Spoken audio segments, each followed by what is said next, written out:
So children, next we will discuss about the sewage treatment plant. What is the purpose for the sewage treatment plant? Sewage treatment plant, it helps to purify the sewage water. First, the sewage water, it should be processed in these plants and then only it should be discharged into the water bodies. Otherwise, it pollutes the water and it harms the aquatic life. Sewage water, it contains the organic matter and even the pathogenic microorganisms. So that's why it should be treated first in the sewage treatment plant and then only it should be discharged into the water bodies. Sewage treatment plant, it includes two kinds of the treatment. First, that is the primary treatment, and second, that is the secondary treatment. Primary treatment, it includes the filtration and the sedimentation process, but the secondary treatment, it includes the action of the microorganisms. So that's why primary treatment, it is also known as the physical treatment, and the secondary treatment, it is also known as the biological treatment. So there are two kinds of the treatments that are given in case of the sewage treatment plants. First, that is the physical treatment, and second, that is the biological treatment by microorganisms. So now let's discuss first about the primary treatment, that is the physical treatment. So first of all, sewage water, it is filtered and by the process of the filtration. Now in this case, what happened, that whatever the floating debris that is present over the sewage water, okay, means the floating debris which is present over the sewage water, it will be removed through the filtration process. Then this sewage water, without having the debris, floating debris, then it will be passed to a settling tank. And why this tank that is known as the settling tank? Because sedimentation, it occurs in this case. Now the sewage water, it is allowed to settle in this settling tank. Okay, because there are two settling tanks that are used in this sewage treatment plant. So that's why here the name of this settling tank, that is primary settling tank. Okay, so after filtration, sedimentation occur. So the soil and the pebbles which are present in the sewage water, now it allows to settle down at the bottom region. It settles at the bottom region and it is known as primary sludge. Okay, so what are present in the primary sludge?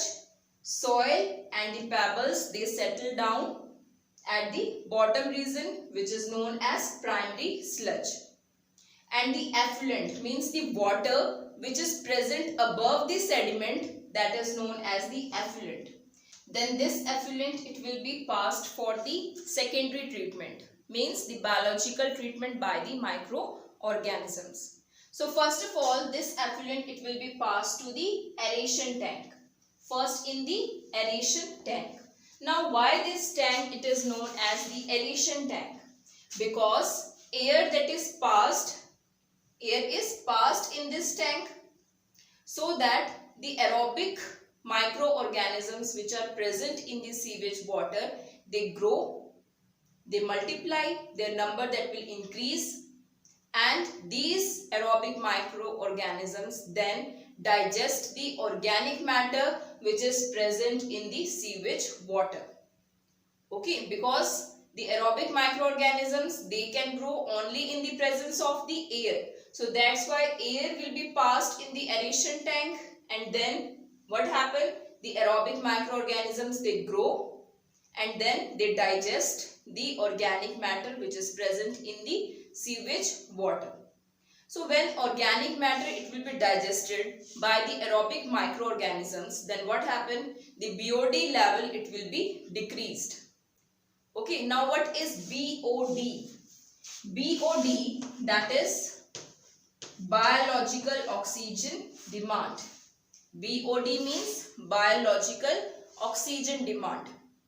So if suppose the BOD that will be less, it means the organic matter that will also be less.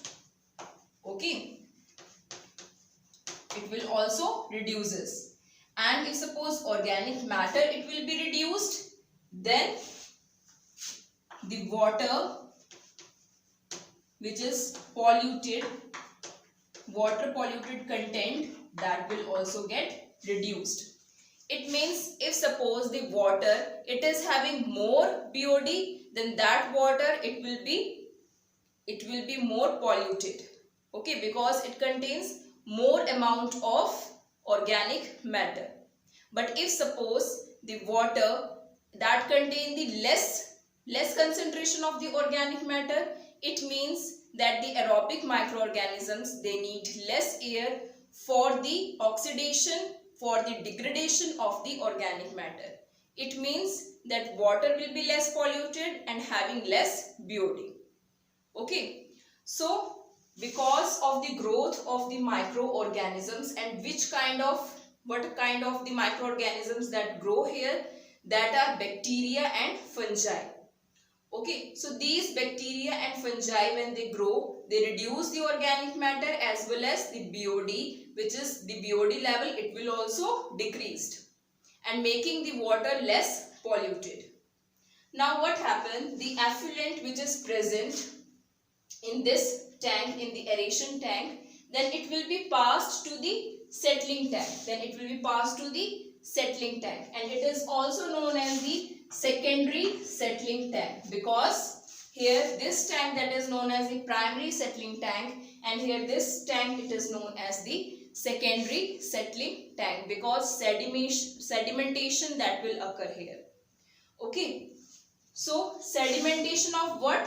The bacterial flocks, means the bacteria and fungi which grow here. So those bacterial flocks, they will get sediment here.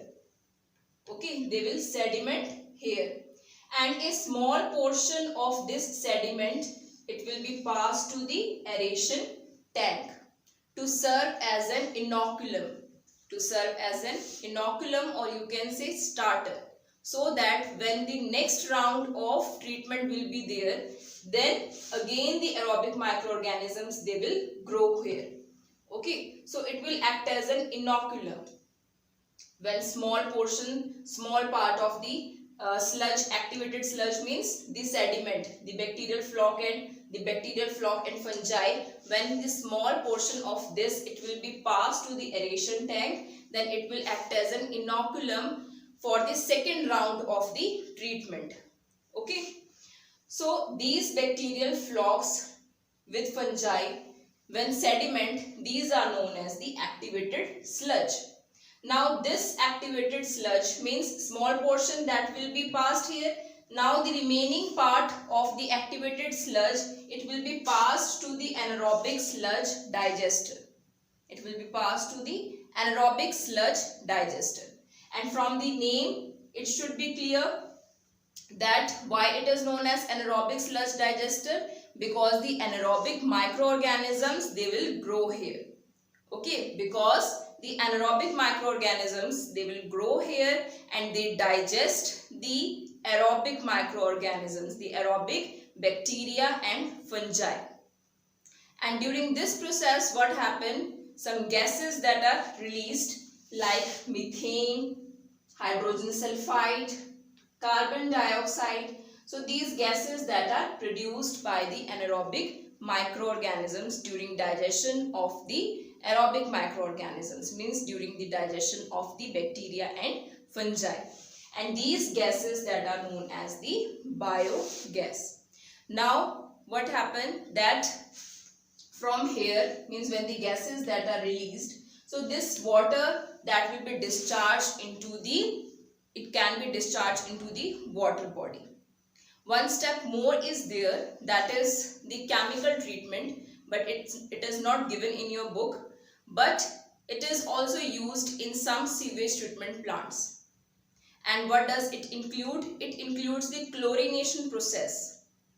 Okay, so chemical treatment means that the chemicals that are used for treating the water. So chlorination it can be used in some sewage treatment plants. So that is the next step after the secondary treatment. And then the water that can be discharged into the water body, because now it is not very harmful. The Ministry of Environment and Forest has initiated the Ganga Action Plan and Yamuna Action Plan. Now, what is the purpose of these plans? That to increase the number of the sewage treatment plants, so that only the treated sewage water, it should be discharged, it can be discharged into the water bodies to save our rivers from the polluted water.